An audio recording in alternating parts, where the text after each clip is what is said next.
Hello, we wanted to welcome you to ILADD's informational seminar for this evening. We certainly appreciate everybody's flexibility with being able to join us on Zoom. I think we started talking about our options on Wednesday morning, and then yesterday learned that the Zionsville Town Hall was actually going to be closed today due to the weather. So glad we got a head start on planning this in a virtual format. But thank you for being able to join us. I am going to introduce you to Tom Easterday, who is our ILADD president, board president, and also a parent, and he is going to give you a brief overview of ILADD itself.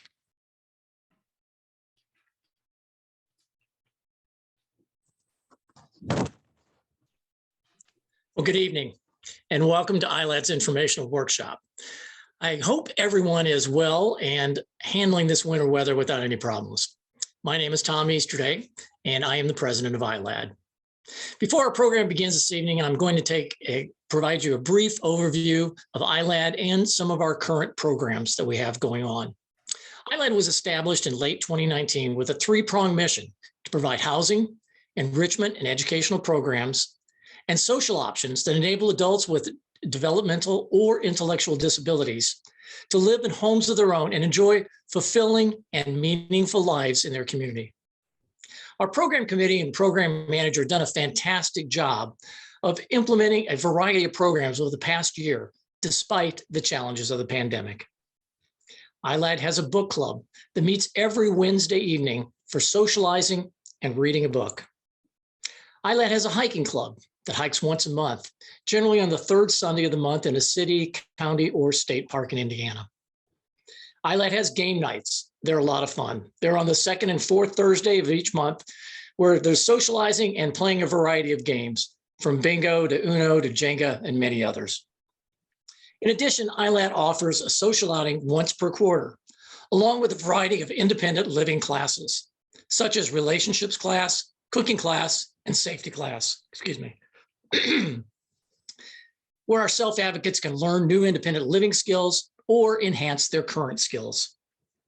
For parents, guardians, caregivers, and other interested community members, ILADD also offers these quarterly informational seminars like the one this evening, and also Family Connect meetings, which are held 2 weeks after the informational seminar and provide a deeper dive into the topics that are covered at our informational seminars. I encourage you to go to ILADD's website, www.iladdinc.org. That's ILADDINC.org, or ILADD's Facebook page to learn more details and keep informed about the programs offered by ILADD and about the progress on our plans for a housing development across Bridge Point. Thank you for being with us this evening. We hope you enjoy this informational seminar. We hope it's of great benefit to you and your family. And we hope you share the information about ILADD with many others. We're also looking for volunteers. So if you would like to volunteer to assist with an ILADD program or in some other ILADD event or social option we have coming up, please contact our program manager, Michelle, who you heard earlier. Michelle can be reached at program.manager@iladdinc.org. And if you need to reach me anytime, it's teasterday@iladdinc.org. Again, thank you and enjoy the presentation this evening. Michelle? Thank you, Tom. All right. So we are going to our agenda this evening with our informational seminars. We have two different speakers with us, and we are going to hear from each of them. And then at the end, we are going, following each of the speakers, we will then host question and answers. So for the Zoom format, we have decided that the best way to answer questions is for you to type any questions into the chat, and all of the speakers and all of the ILADD staff will be able to see that, view that, and then we will be able to respond. But we're going to do both of the speakers first and then open the floor to discussions. So our first speaker tonight is Ms. Kim Harvey. She is an employment consultant with Best Buddies International and has started with their jobs program since 2016. She is also an advisory board chair, a friendship walk chair, and has volunteered for many events over in Indiana for 13 years. She just recently earned an award for being so outstanding in the community. And we are going to welcome Kim Harvey to the floor. Hello. Hopefully everyone is staying nice and snuggled up warm in this wonderful snow day we're having. They're not quite as fun as when we were kids and we could actually take a snow day and play in the snow all day. I feel sorry for the kids that have had to do their e-learning today. We had it good. So once again, I am Kim Harvey and I am an employment consultant for Best Buddies in Indiana.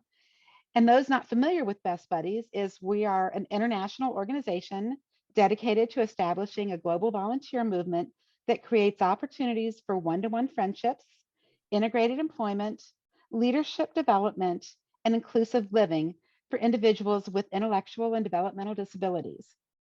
Prior to joining the staff in 2016, as Michelle said, I did serve as the advisory board chair and a volunteer for many programs for over 13 years. And over the years, I've had the privilege of getting to know several of our families and watching some of our participants grow from very shy middle school and high school participants to absolutely thriving, active community members. My Best Buddies journey started just by accepting an invitation from a friend at church who invited me to attend a fundraiser. And I got there and I was hooked on the mission. And my life has been forever changed by that. I sort of thought I would get involved and I would help them with my marketing background skills and help them develop new situations to promote the Best Buddies mission, and literally turn my life upside down. And so I've been very committed as a disability advocate for the last 20 years. So tonight, most of you are joining us because you're likely a parent or guardian of someone with an intellectual or developmental disability, or maybe you are one of the participants themselves. And in that role, you've probably made many, many plans and contingency plans and even backup contingency plans for the several years. And I also know that you've gotten really good at making really quick decisions and making things happen with short notice too. But what about those whispered plans for when I can no longer care for my child, or when the time comes? You probably have your wills in place and you've thought about someone who can take on guardianship responsibilities and support your adult children as they move through their life. But have you really revisited that little recently? Have you thought about, is this person still ready, willing, and able to take on these roles? And does your adult child know about what these opportunities are going to be for them, what their future could hold? There's a lot of things, plans put in place when children are young, and we know that we've got a lot of time till we have to deal with them, that all of a sudden we've learned that life happens and we have to make adjustments sooner than later. And this was made very apparent to me recently when I was in a case management meeting with a client, and his mom, who was dealing with some current health issues of her own at the time, just stopped the meeting and she's like, oh my gosh, we need to rethink all of our plans. There's no way my sister, who's older than I am, with more things going on than I have, can take care of our child now. You know, what worked 25 years ago isn't an option. And she really hit her hard. And it was hard to watch her struggle. And you know, we always think there's time to solve these things. And so that's where we need to make certain we're active now and we're acting now. So before I move on, I want to share with you part of an article about housing needs for people with disabilities. They really got my attention by speaking in terms I'd never considered before. And they stated, it's a matter of how, not if, someone moves into housing on their own. The article goes on to speak about how we should avoid using terms like housing readiness. And they just made some really, really smart comments along the way. So here's a summary of one of the case studies that really spoke to me. So the team was working with a 28-year-old woman named Chris, who was transitioning from living with her mom in the family home to moving to her own apartment. Her family was moving out of town. And Chris said, you know what? I've built relationships in this community. I love it here. I don't want to move with you. So they decided, let's stay put. What does that look like? So, of course, the problem kind of comes up that Chris has never lived alone. And the real question comes up again, can she do it? And this is a common question that you probably are asking in your own households, and you're exploring your options. And the decisions often boil down to, are they ready?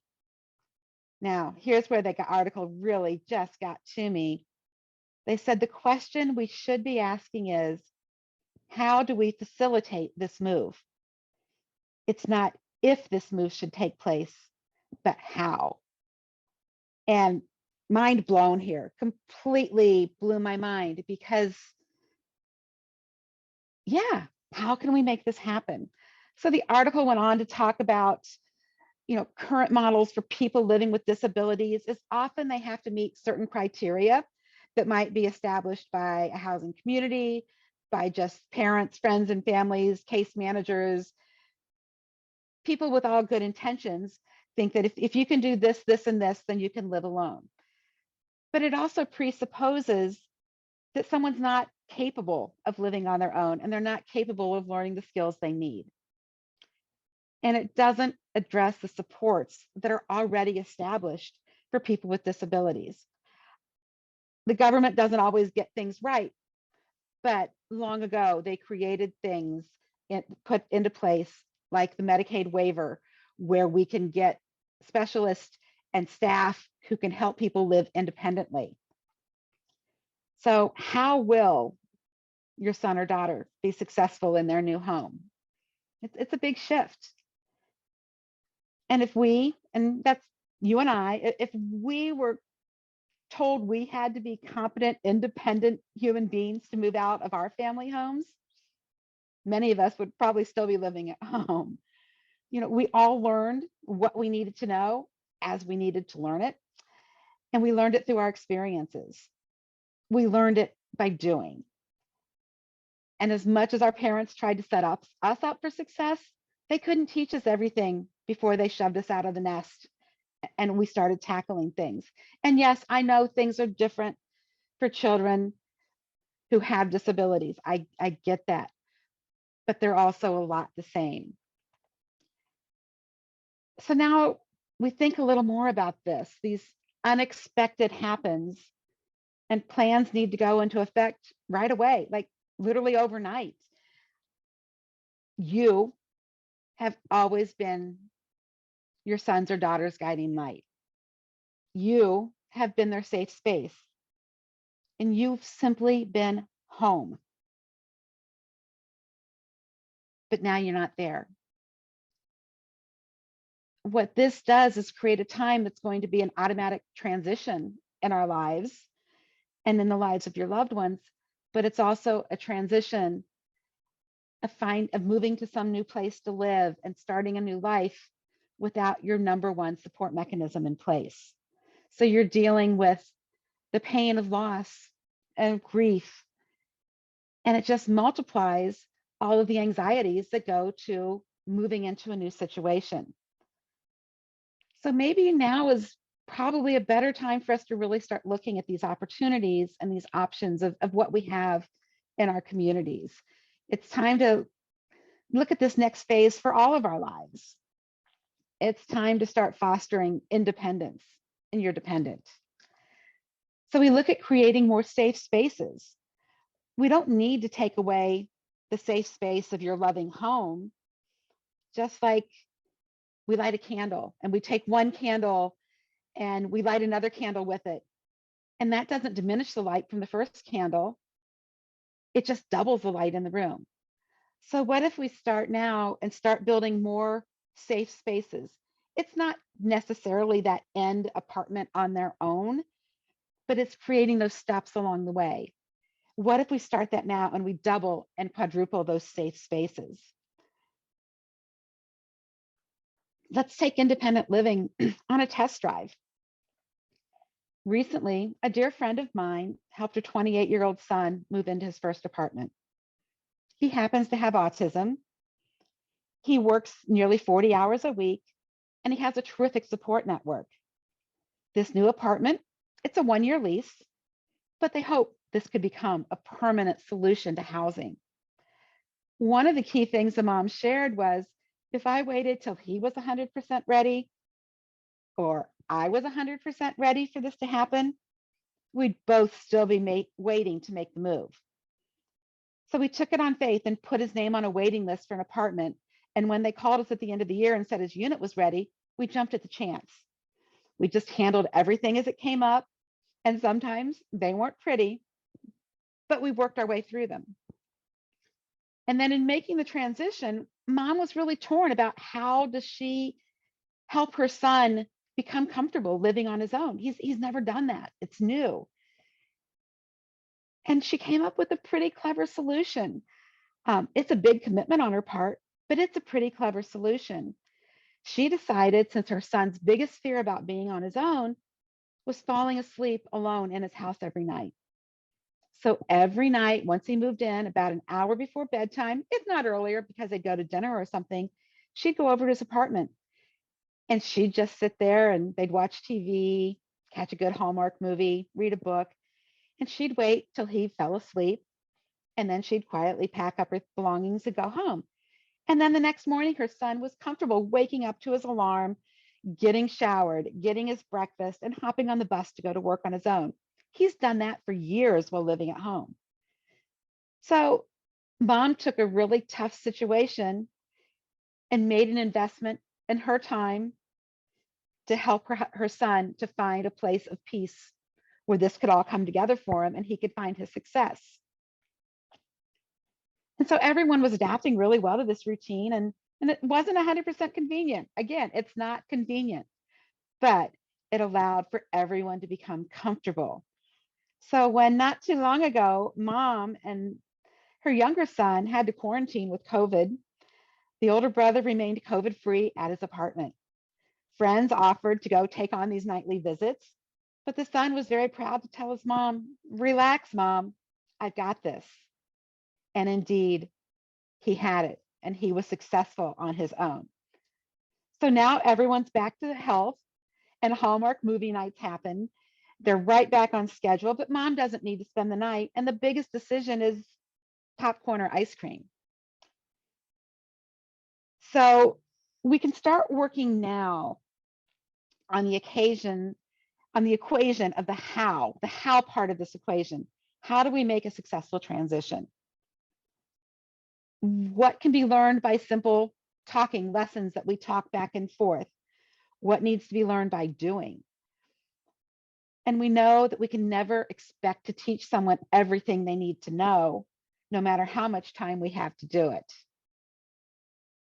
I can remember when I first moved into my apartment, it was back when I was in college, and there was a weekly call to mom or dad asking, how do I fix something? How do I make something work? Or that ever embarrassing call, "Mom, I spent too much money and my light bill's due. Can you put some money in my bank account?" And learned adulting. And you're going to have those same experiences. So we expect that there will be those unfortunate situations, but we're going to help them deal with it and build those skills through these teachable moments. So it's a journey. It's a long journey to get to that place, but to build that successful transition, we start now. And a few things that you can do right away is take advantage of the wonderful opportunities that ILADD provides. And there's many other agencies, and you're going to hear all about those next, that are here to help your adult children transition to the adult world. And here at Best Buddies, we have several adult programs too. We have one-to-one friendship programs for adults. We have supported employment programs. And while we don't have it in Indiana yet, and it's probably going to be several years away for Indiana, but Best Buddies has started pilot programs of Best Buddies living communities around the country. We've opened facilities in Washington, D.C., in Georgetown, and we're just opened one in Miami as well. So we're starting to move forward with that because it's a need in our community.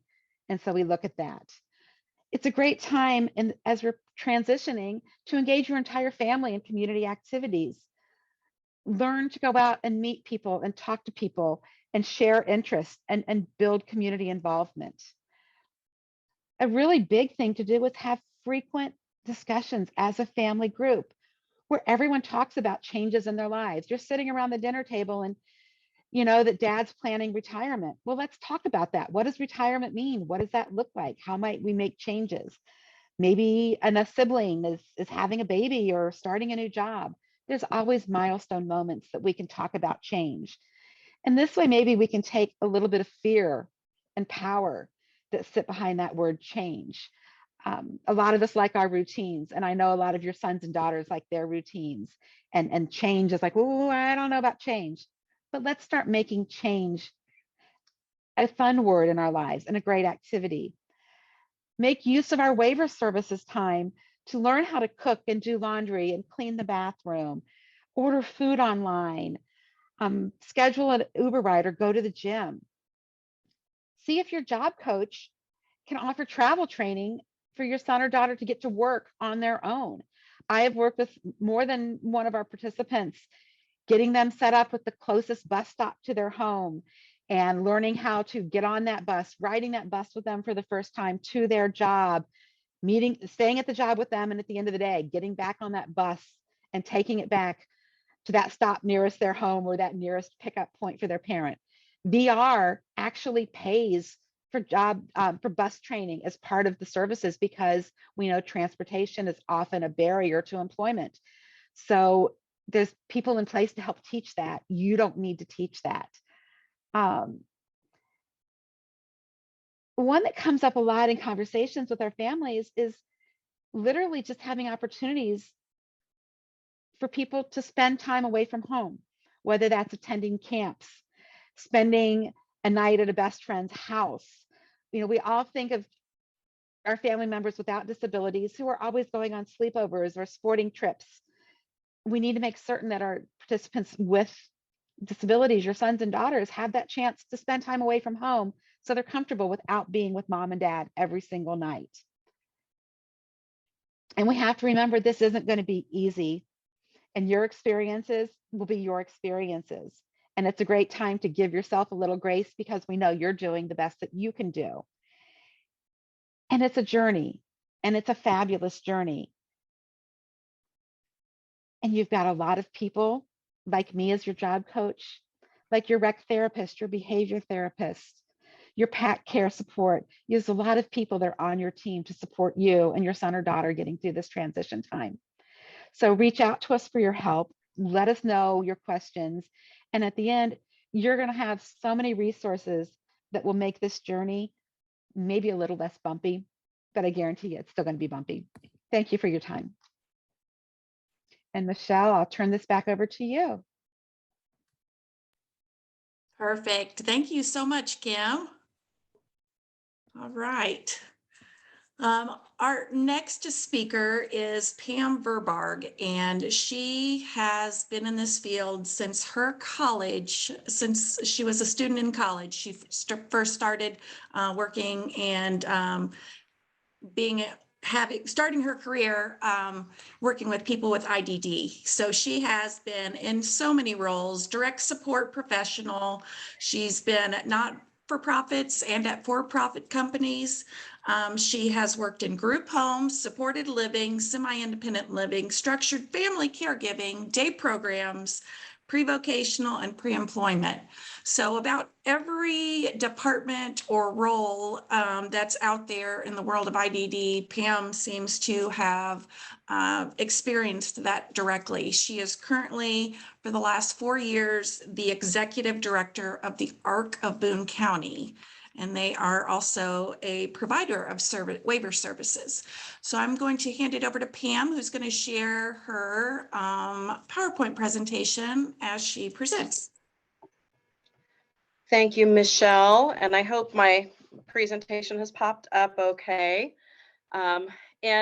We were just chuckling before because Kim and I independently did our presentations, and she was commenting how we fit together very nicely. So I'm going to kind of jump off from that. How do we make it happen, and talk a little bit about some practical things as families and support providers that we can do to help people get ready for moving into their own homes. So the first thing I wanted to think about, and as I was thinking about things is, I did start in the field a little over 30 years ago. And what used to be the thinking, and sometimes still is the thinking of working with people with disabilities, is that moving into your own place is a graduation, and that you had to have a certain set of skills to be able to move into your own home. And your natural progression was kind of to live at home, then you moved to a group home, then maybe you moved into a waiver site, and then you moved into this program called semi-independent living, where you only got a couple of hours a week of services. And there were very specific checklists and all of these things that you had to do in order to move into your own place. And I mentioned that sometimes that's still the way we think, because I was just meeting with a person that we served yesterday who said, my group home told me I can't move out because I don't know how to cook yet. And my response was, what are you talking about? Yes, you can, because thinking has really changed. And now what we're starting to see more and more is services that are developed to meet people really where they are, and developing those supports around people's wants and needs, and using things like technology and the life course and circles of support is what it used to be called, to help develop that view of what a person's best life is, as well as what's needed to be able to help a person to be able to live as independently as possible. And I have to say, we've kind of come full circle, and we're coming back around to a system that's allowing us to do that even more.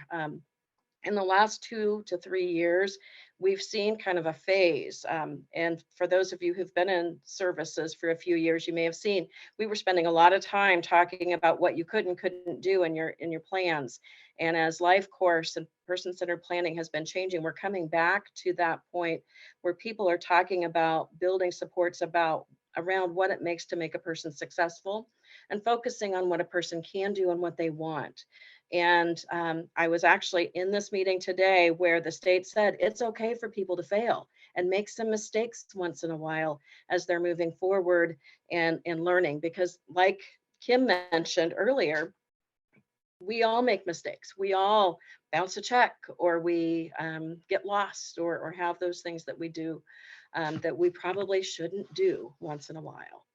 So a couple of things to remember as you're thinking about moving out on your own or having your child move out on their own is, first of all, there's not a magic formula. If we had a recipe that came up with perfect toast every time, it'd always be perfect, and that's not the case. So it's okay to do it your own way, and to build it differently than what your friend next door or your friend down the street has done. You also do not need to do a specific thing to move to the next step. So like the gentleman yesterday who said, well, I don't know how to cook. Well, let's talk about what you could do instead of cooking. Could you get pre-cooked meals? Could you use Meals on Wheels? Could you do other things that will help you meet that need for cooking, so that you don't have to be able to cook every single meal? Know what you need and be able to talk about what you need. Sometimes just try it. Using the old Nike logo, just do it and see what happens. And remembering it's okay to fail.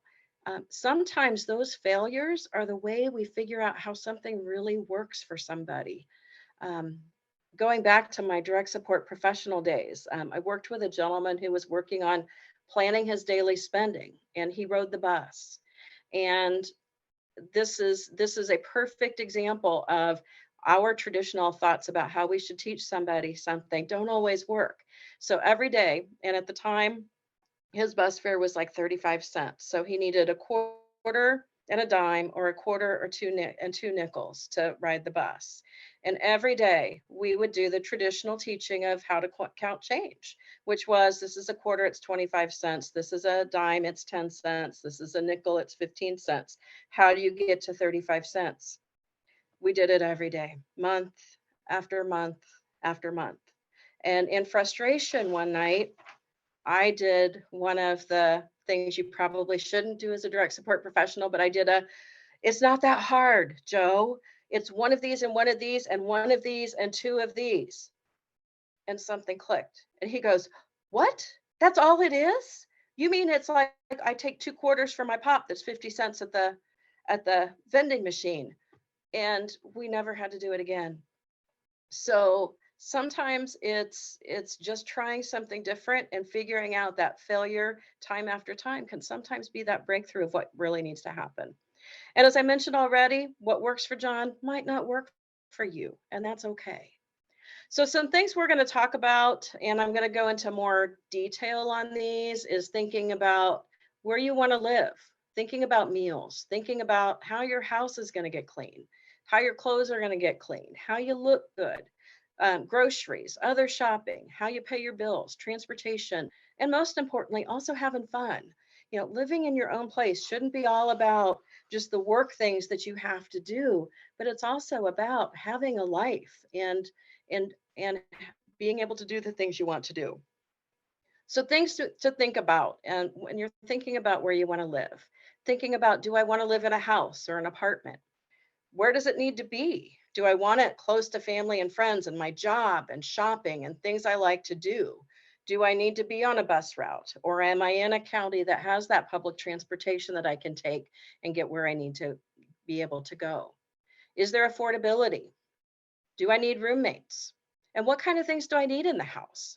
Do I need it to be accessible? What kind of things do I need to have?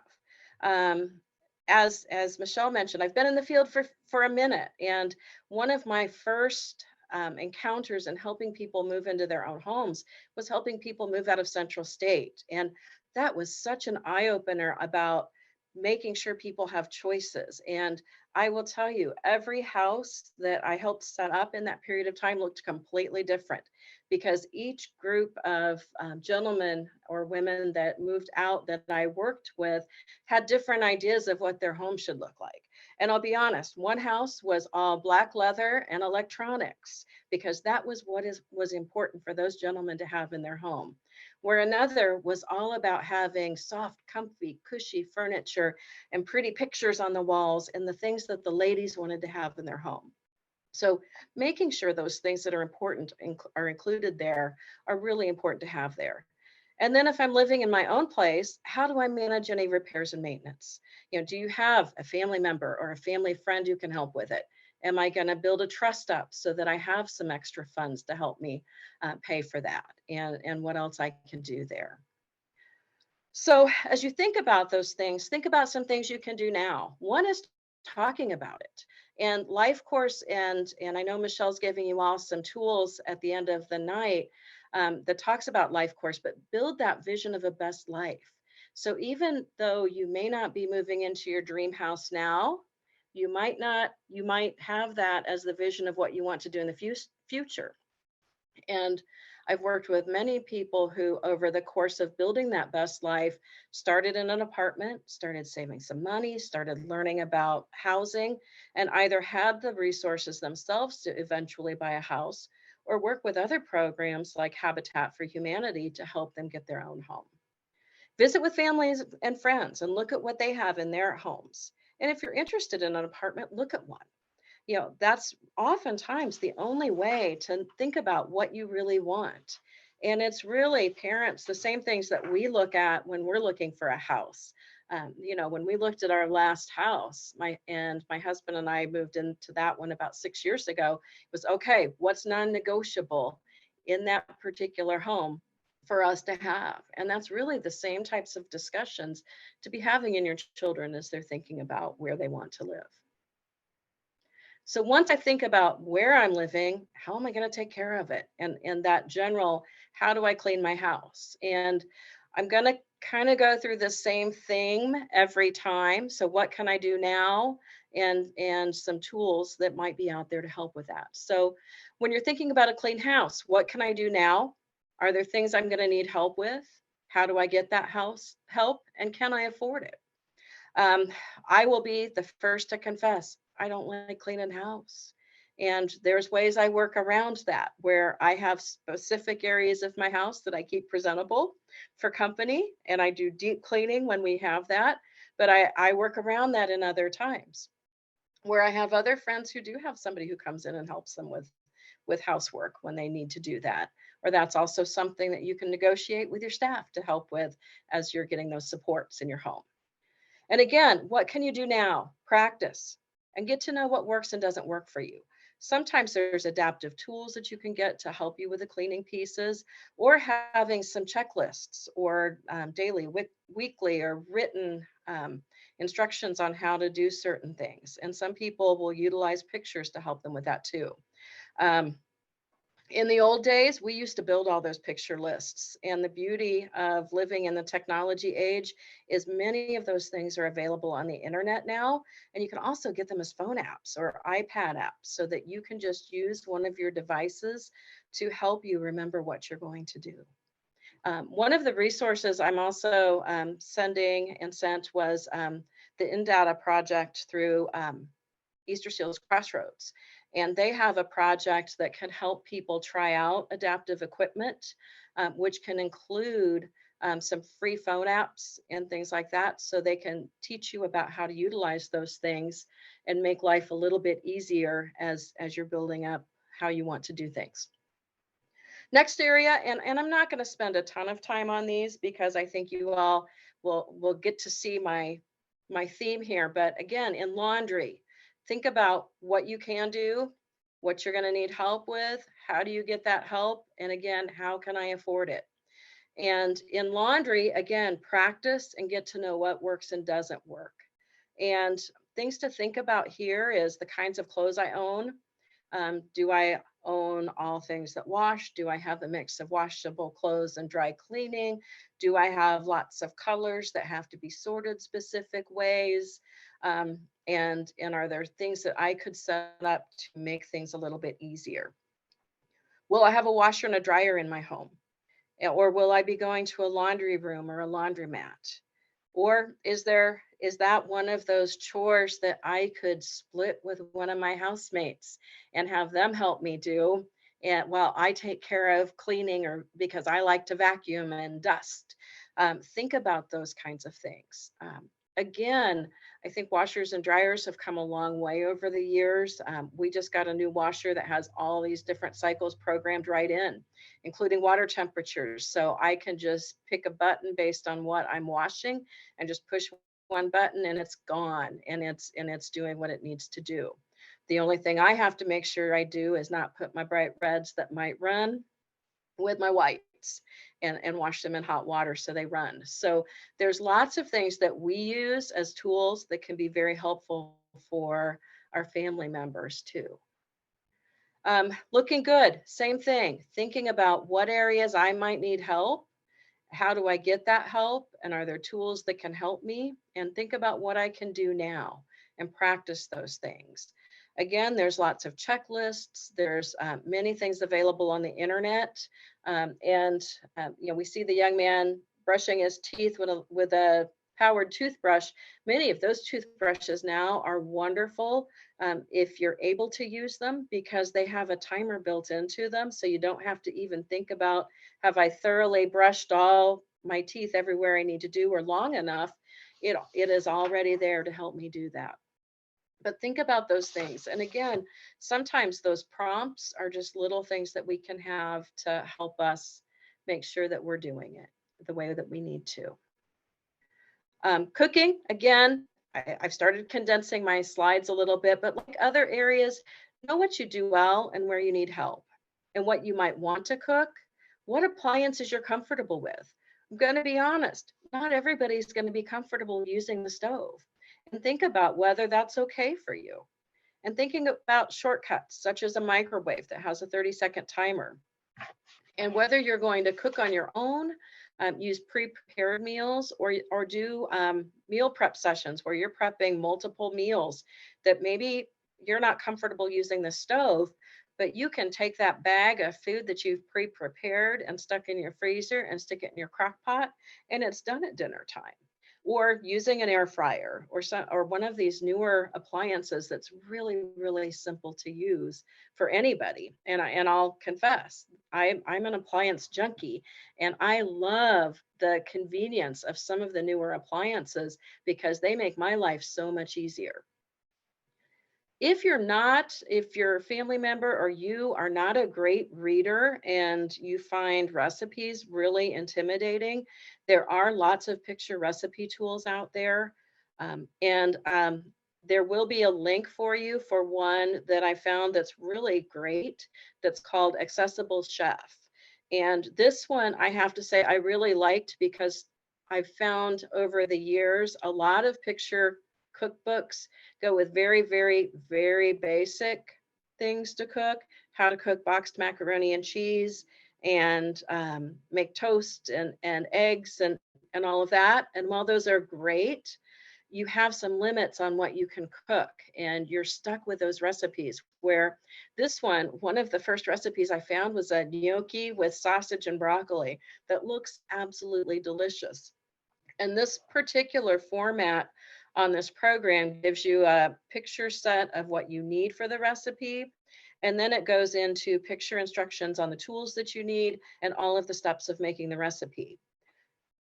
The other thing this recipe can do is if somebody in your life would like to help you set up some recipes, you can add your own favorite family recipes because this program has a recipe builder in it. And it has a dictionary of all the common food items and equipment and everything else in there to help you be able to plan those meals. So that was just something, and it's free. So even better than a paid app sometimes, this particular tool is something that you can put together with no cost. And the other thing with cooking is, don't be afraid that if cooking is absolutely not something that you are interested in, think about using some of the other tools that are out there. There's Meals on Wheels, which is a fabulous support for people who don't cook. And Meals on Wheels is not Meals on Wheels of our grandparents. They are now doing a lot of prepackaged foods that are geared towards people's dietary needs. And they look, and from reports of people who use it, taste delicious.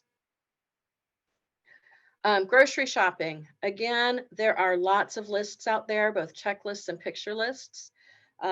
Great way to get started at the store is start with a small list and send your family member out, whether it's with you or with staff, and have them go around the store and see if they can find the things they're looking for. And pick a meetup spot to meet in the store. And today you can use technology to do that. Instead of the old days where if somebody didn't show up at the meet spot fast enough or at the right time, you either had to search the store or overhead page them, you can now use your phones to keep in touch with each other and find out where your family member might be in the store. So that's just a way to practice that's pretty safe and easy to make sure that you're able to meet up. And usually when I've done that in the past, I'll stay near the front of the store to make sure that any help is needed at the checkout is done. There's also lots of things out there to help. I threw Instacart as an option, but almost every grocery store now has the ability to online order. So you can online order and either go and pick up the groceries or have them delivered. And you can decide how you're going to pay for those, whether it's cash, writing a check, which used to be everyone's option, or a lot of folks are doing either a debit card or a prepaid credit card so that you don't overspend, but utilize that card in order to help learn that money skill, but have the lesser risk of bouncing a check or spending too much. Other shopping is really pretty much similar to anything else. And again, think about how you want to pay for that. And also think about planning for your needs versus wants and budgeting. You know, the thing we all do when we go shopping is thinking about, can I afford this? And again, there's lots of things out there to help us with that. Many of our banks now have the wallet thing. We use PNC personally at home, and it has a virtual wallet where you can see your spending, and it can tell me what I'm spending in each area. There's lots of budget planners out there. You can use the old envelope system, and my daughter has mentioned that there's virtual envelope systems out there that I know she was using when she was learning how to manage her money as a college student and now a young adult living on her own. And there's also, again, those prepaid cards that you can buy refillable ones, and or just set up a debit card with a specific limit on it to make sure that your family member's not overspending. And again, on bills, think about how much I can handle on my own, and thinking about what some of my options are. You know, I can learn to do it myself. And for a lot of bills, I can set those up to automatically pay now, and again, have those show up in my instant wallets. So I know that that's hitting. Have a family or friend help. That could be a staffing person who could also help with that. I could also choose a representative payee, whether that's an organization that I'm working with or one of my family members to help me manage my money. And there's lots of other options out there as well. And again, I should plan my budget so I know what's coming in and what's going out and whether I can afford that. And think about whether I manage everything or just some of my money. Some people we support at the ARC don't pay their bills, but they manage their own personal spending money and their groceries so that they're going out, taking care of those parts of their monthly expenses, but then having somebody else manage the bill part. And I'll be honest, the bill part is mostly online bill pays that are recurring. So, but we also have to monitor those to make sure that someone's not overspending or a bill hasn't changed significantly, especially in the wintertime or in excessive heat in the summertime. The next area is transportation. And this is the next to the last one. Thinking about how I get places, whether I rely on others, whether I use my own car, whether I use public transportation, or if I can walk places. And of course, there's lots of resources out there. There's public transportation. The Boone Area Transit System has their transportation system that's very easy to use. There's Indigo. And Indigo, one of the things they don't always advertise is if you are using a public bus system, they do have people who can train you on the bus. But also, if you're working with a supported living provider, your staff can do that, or your employment consultant can help with that as well. There's driver training programs, such as Easter Seals Crossroads. And their driver training program not only does an adaptive driving program, but it also does a driver assessment. So if your family member says, I want to drive, Easter Seals Crossroads can actually do an evaluation to determine readiness for learning to drive as well. And then of course, there's always technology. There's the Find My feature on our phones, and there's maps. And maps are terrific resources now to help us navigate where we're going, even when we're walking. It can now give us those turn-by-turn directions, unlike the old days where we had to just figure it out by street signs.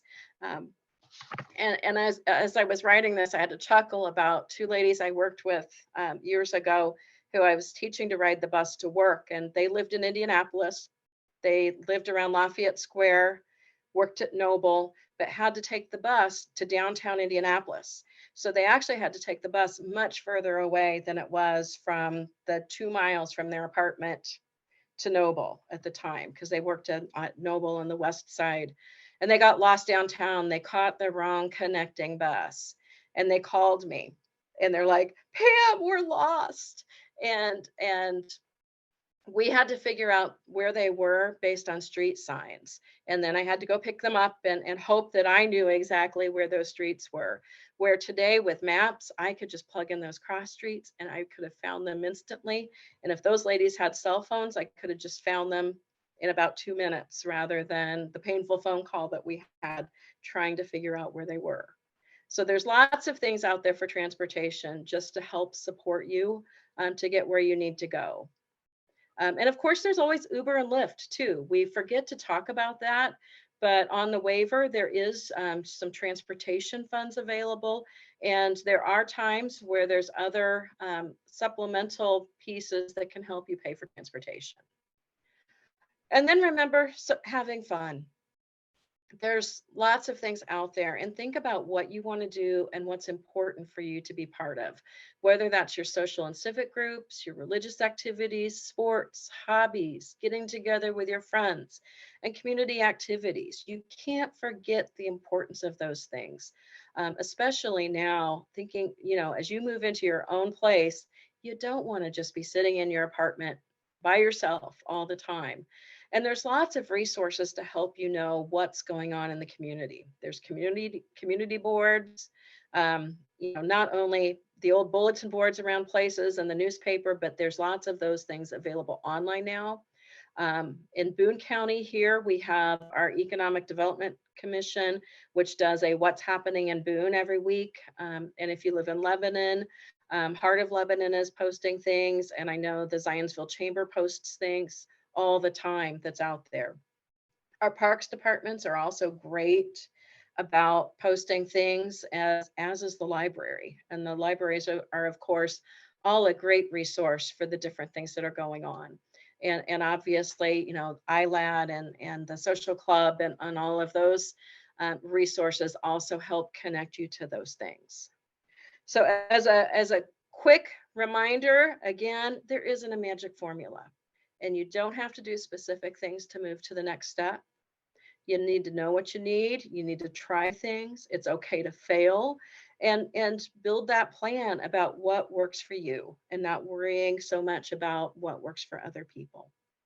And that pretty much wraps up what I have. One thing I do want to share too, Tom mentioned all the great things that ILADD's doing, and we are excited that we received a grant from Okra, and we're just in the process of getting it set up.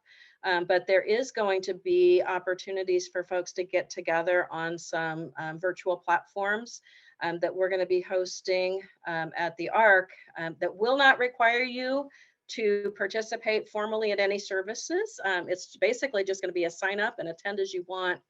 But we received a Community Connections grant, and we're looking at doing some virtual classes as well as just some fun meetup type things for people that have disabilities who want to just get together and have some opportunities to learn some things. So we're figuring out exactly how we're going to do it and get all of those things up and running. Some may just be videos that we're going to share, but then other things will be some potential social opportunities for people to get together and have some conversations about information that's taught, that's excited. And again, this will be completely free, and it's open really to anybody in the community who wants to join. So again, thank you all for having me tonight, and I'm going to turn things back over to Michelle to start up our question and answer. Pam, can you see the chat? There's a couple questions in there. I'm getting there right now. Okay. I was just closing my PowerPoint. Sorry. So one of the questions was, can I specify what on the waiver will pay for a Lyft ride? So Lyft is a little funny, and you'll have to talk to your provider about how they will do this. Basically, what can happen, and this is something that I've worked with providers in India in the past, where folks were taking taxis even, and you can get reimbursed up to the transportation round trip for Lyft. There's supposedly a Lyft program that is getting started that's going to help people with disabilities, but you can get reimbursed like the $5 per round trip. It may not cover the whole things, but it can help. It's not And you perfect, said, but if you're going someplace close, it can help. and you said they Um, would get that information through their provider, Yes. like their waiver provider. Uh-huh. Okay.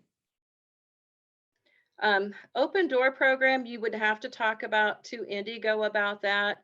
The hard thing with Indigo is you do have to have your medical certification to get on Indigo. And I don't know what their scheduling is now. I know Jill said it has some limited options, but I know it used to be you had to schedule 2 or 3 weeks out on Indigo. So I'm not sure what their scheduling is now, partly because I just haven't, I'm not working in Indianapolis anymore. So I don't have that one. But Boone Senior Services, you schedule, and they are Monday through Friday, 8 to 5. I think Zionsville might be 4 o'clock. You do have to call ahead to schedule, but they do say reach back to them. Sometimes they do have some openings day to day. And I can speak on to Indigo and also to Hamilton County Express. And the problem they're having is, like all of the other businesses, they can't get enough employees. They have plenty of buses to fit the roads, but they don't have enough drivers to get out there. And so people who've had remarkable success for years of getting their ride to work every day, it's just not happening. And so, I have someone who uses Hamilton County Express, and if it doesn't show up and they cancel him at the last minute, it's a $20 one-way Uber to work. And that obviously eats into someone's livelihood very quickly. And we've had to try to come up with creative solutions, and we've not been creative enough yet because it's still a problem.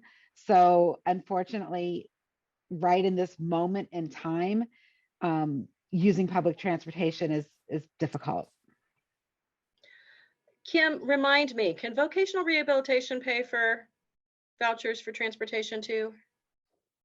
They will do things like a gas card before, like until someone gets their first paychecks, and during discovery process, they're very good about that. But I'm not certain that they will do the bus cards anymore. I'm not certain. They've stopped paying for a lot of things that they used to pay. So I know. it's very much having to prove a need, that it is truly a hardship that is needed to have that service anymore, where in the past they would grant it much more frequently.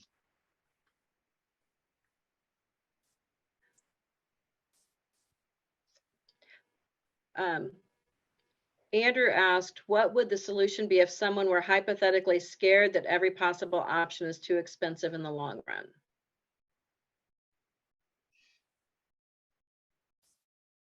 Are you talking transportation, or are you talking about living on your own in general? Feel free to unmute if you want to speak directly. So everything in general. So there are housing programs out there to help. Section 8, I will say, it has long wait lists. So that is something you have to be extremely patient with if that's something you're thinking about. There are, however, some income-based apartments. And for a lot of folks, their decision is to live with one or sometimes even 2 other people to help share those expenses. Because I think we all know housing and the housing market at this point in time is pretty competitive. Actually, it's more than pretty competitive. It is extremely competitive. So many people are choosing to live with other people to help do that. And obviously, the ILADD folks can talk more about their plans on that, but I know that is part of the reason for the existence of this program, is to help address that issue, because having affordable housing, especially in this area, is really a challenge. There are new apartments coming up. One of the things to know is, and they don't share this widely, but I just met with somebody from Glasswater Creek, who's the new assisted living and rent controlled apartments back behind Hobby Lobby in Whitestown last week. And he was commenting that you do not have to be a senior citizen to live there. and they don't necessarily advertise that very widely. So most of those senior adjusted income apartments are available to anyone with a disability as well. I'll just add personal experience. One of my clients that I had worked with through behavior consulting had lived with her partner for 20 years, shared a house, and then he passed away. And the house belonged to him and his family. So she ended up having to move, and we were trying to consider the options, and we were looking at apartment living, and that concerned us, being that she was going to continue to live alone. And we did find senior housing where it's a locked door, and it just felt a little bit more comfortable than having, even though she's still in an apartment and comes and goes at her, it's a locked building that seems a little bit more safe. And being around all the other seniors kind of added a little layer of security for us and her team.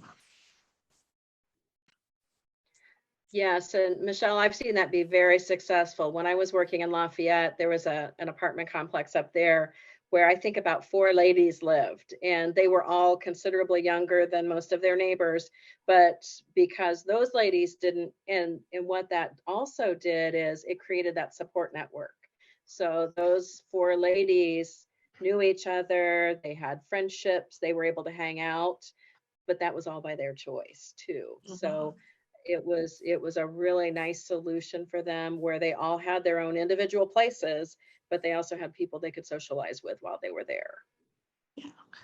And for the client I work with, she was not interested in their social stuff, but we were like, okay, it's already built in. I mean, there's opportunities to meet your neighbors and socialize and have dinner with them on certain days of the week. So it was kind of a nice bonus, but not everybody's interested in that. Do we have any other questions? And feel free to, like I said, unmute and ask directly. I mean, I was trying to formulate another one, but I couldn't quite remember how I wanted to formulate it.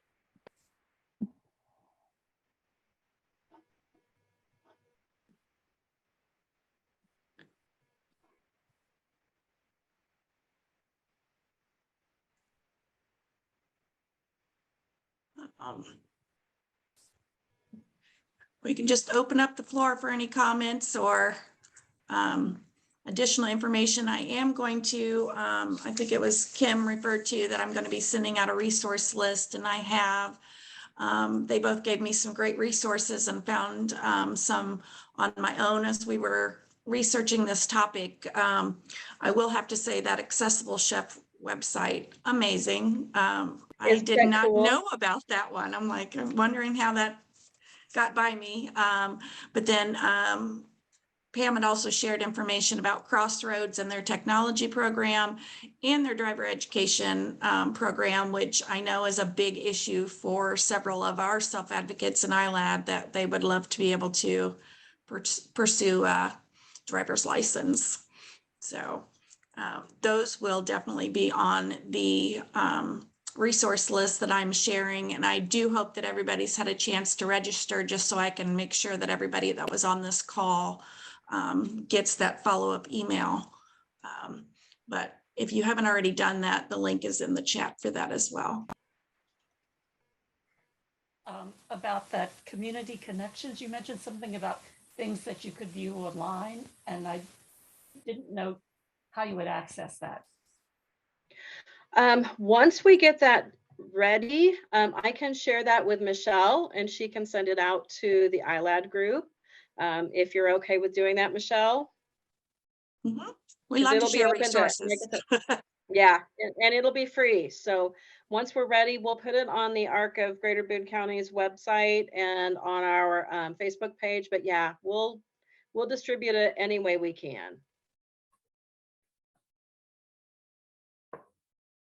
Kim, there's a question for you there. Can you tell us more about Community Best Buddies program, how it works, how to set one up in their area? Sure. And there will be a link on the fact sheet that goes out on how to reach our Best Buddies Indiana office. And so our friendship programs There are a couple of options for adults, and for younger adults just transitioning, out of high school into the adult world, we highly recommend that they connect with one of our college chapters where they're matched with a college student as a peer buddy. And a lot like the high school friendship chapters, the college chapters do group activities as well.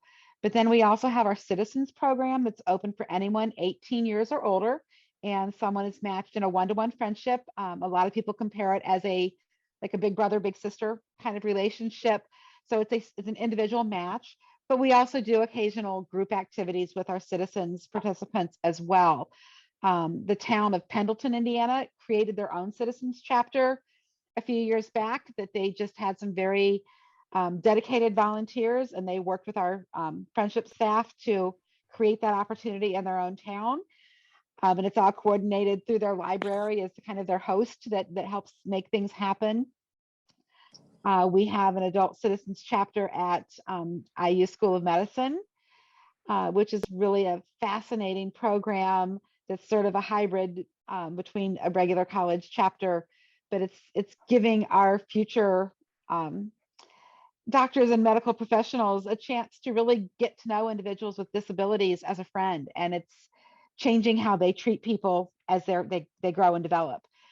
So if you just want to join our citizens program and be matched, anyone in the greater Indianapolis area, and we've had citizens individuals in Zionsville and Whitestown. As the further we get out, the harder it is to find matches, but we do work to match people on one-to-one, that someone that lives or works near where the participant lives and works. So we want to make friendship an easy connection.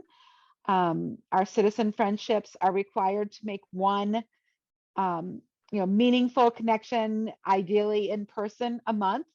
Obviously COVID messed with that for a lot of reasons, but then like once a week to connect with just a text or a phone call. But right now it could just be a Zoom chat that you have, and you sit and watch a TV show together over Zoom and laugh and have a shared experience. That works and that counts. So it's a simple application process. All of our peer buddies, our buddies that don't have disabilities that are matched, go through a very rigorous background check.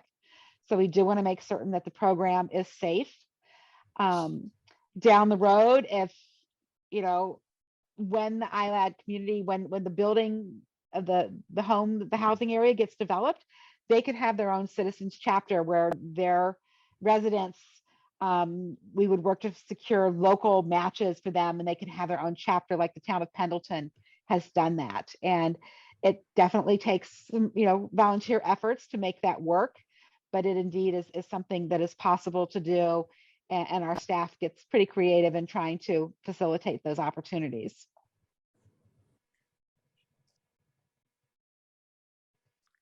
I wanted to mention, as far as driving opportunities, community hospital, their physical therapy and rehab neurospecialty office on East 56th Street, they will evaluate the person for being able to drive, and then they do take them out and evaluate how they're doing with that, with driving. I don't know beyond that how much they do, because we're just trying out that program, but they do an in-house evaluation, and that's paid for by Medicaid. And then if they see that it's necessary and they get Medicaid approval, then they'll do the in-car evaluation and do some work with that. Can you possibly put the name of that in the chat for us? I have a picture that I took, Okay. because I actually got this from an online group. I'm not sure, how do I share this picture? You should be able to put a picture in the chat. Okay. Yeah. Okay, I'll try that, see what I can do. And to further the driving instruction opportunities, is vocational rehabilitation will pay for driver's education training, and it has to come from proving that there is a definite need, that transportation or lack thereof is a barrier to employment. I see at least one parent on here whose person got their driver's license this summer.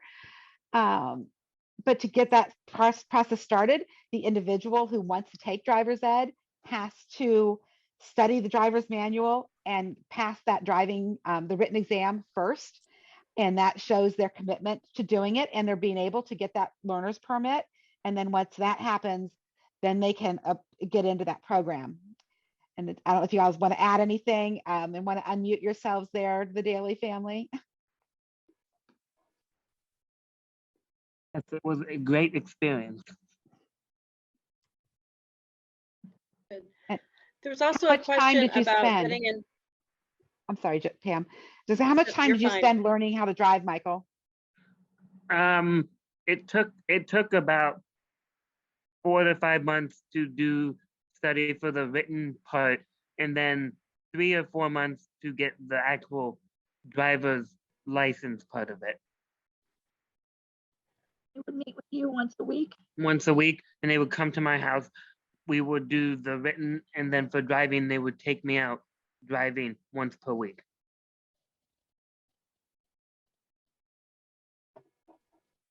That's There's fantastic. also a question. That is awesome. There was also a question about housing and who to get in contact with. If you're interested in Section 8, which does have long waits, that is going to the Community Action of Hendricks and Boone counties, and there is an office in Lebanon, right on Indianapolis Avenue at 1605 Indianapolis Avenue.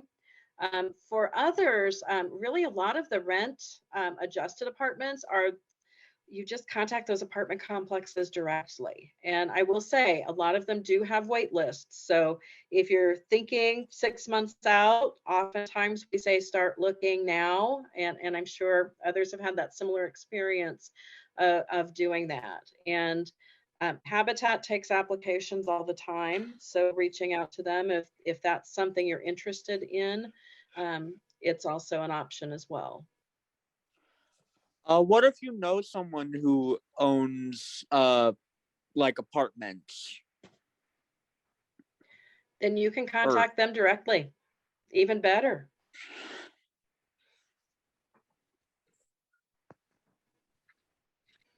And I do know folks who have hooked up and contacted realtors to help them with searches too. If you're looking for a house, that's oftentimes a good option, but you don't have to.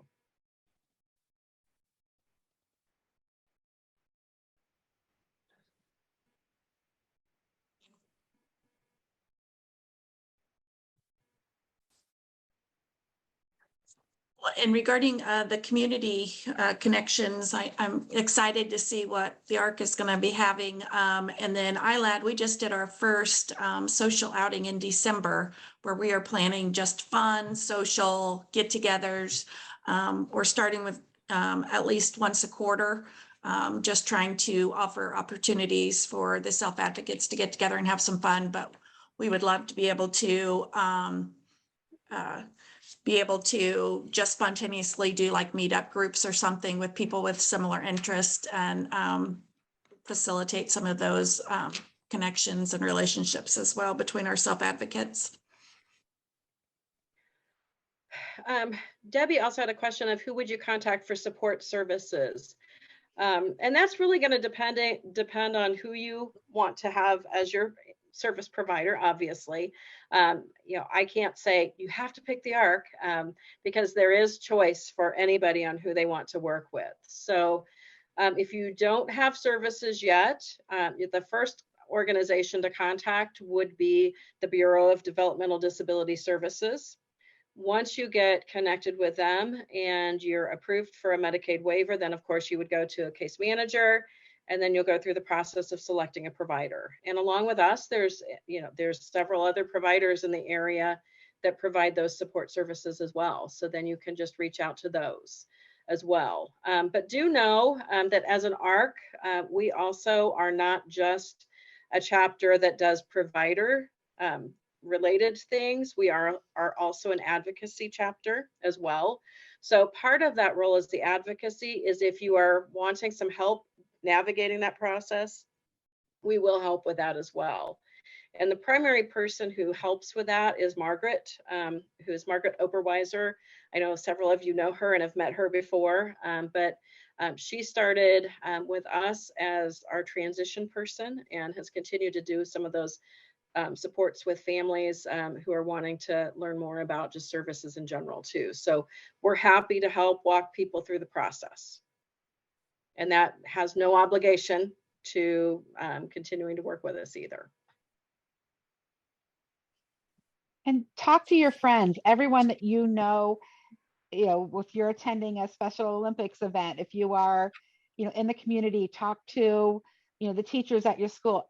Everyone knows somebody that has a great relationship with a company, and you're going to hear names that do pop up and that people connect to. And I always say that the Moms Network is probably one of the best ways to get information. And I know most of the people I work with today have come through referrals from other clients who have enjoyed working with Best Buddies as a service provider. So, when you talk to people, you find out what they like, you find out what they don't like about something, and use those contacts, because it truly takes a village.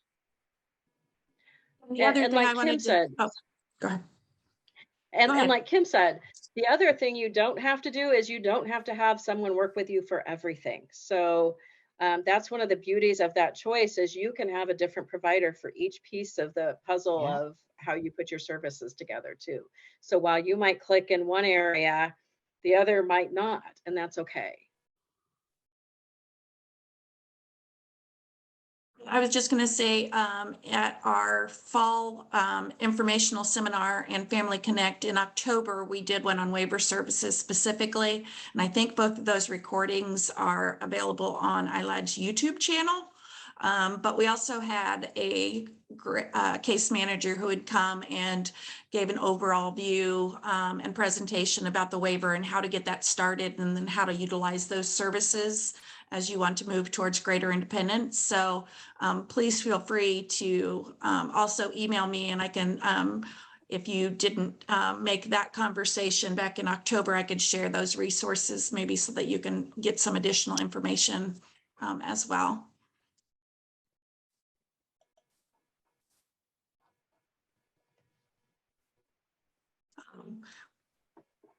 I did want to say that our second presentation in February is going to be on the 17th, and we have 3 additional speakers that are going to come. We have speakers from IUPUI site who work on independent living and transportation, and the clients are or the students are all students at IUPUI, and they attend classes and work on lots of things there. So those, they're very big on how to identify. Some of these people are for the first time, some of their students are for the first time traveling and using public transportation on their own, or navigating around a college campus for the first time. Interacting with people without a big support network around them, and how to make that work and make that successful. We've also got one of our speakers is from the village of Marici, which some of you may know locally here in town. They are actually have housing and are also a waiver provider themselves. But they're executive director is going to talk with us about what that looks like and how that transition, what are some of the things that we can do right now to prepare for possibly living away from our families or caregivers for the first time. And then our third presenter is going to be Safe at Home, Safe in Home. We have a representative, and they are they provide remote services. So for example, if you want to ensure that your self-advocate is safe overnight, but you don't necessarily need somebody physically there awake every night, then there is a monitoring service.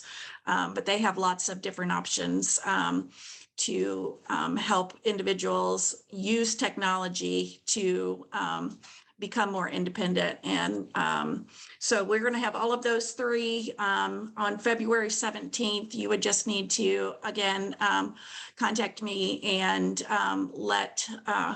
register for that. And we'd love to continue that discussion even more. Any last minute questions or comments? Jill did say no cameras was safe at home. They are, it's not necessarily a visual thing all the time. They use motion to tell who's awake and different resources so that you can ensure your privacy. Thanks, Jill. Will that presentation on the 17th also be online? As of right now, we're hoping it's in person, but we have, I guess that will be determined as we get closer. Right now, we're looking to have it in person at the Zionsville Town Hall. There are times that we've had the ability, even when we're meeting live, to stream. So we would have to check out those options. Okay, so just want to put it out there again, while Crossbridge Point is still being built and considered, and we're working on developing, meeting those housing needs. ILADD right now is definitely already full speed ahead with our programming. So if you have any interest in hiking club, book club, relationship class, cooking class, safety class, or game nights, please feel free to visit our website and email me directly. Mark says, wish you would also stream those. Okay, we will make a note of that. I know that that could open the door to additional participants. And I just want to say a big thank you to Dominic Rossi, who's our audio visual guy. And without him, this Zoom meeting would be a lot more unprofessional because I don't know how to do it. So thank you, Dominic, very, very much. Any last minute comments or anything? Okay, I think we can sign off for this evening. We appreciate all of you attending. Please feel free to reach out to me via email, and look forward to seeing you guys around at some of our other future programming. Good night. Thank you. Good night. Night. Good night.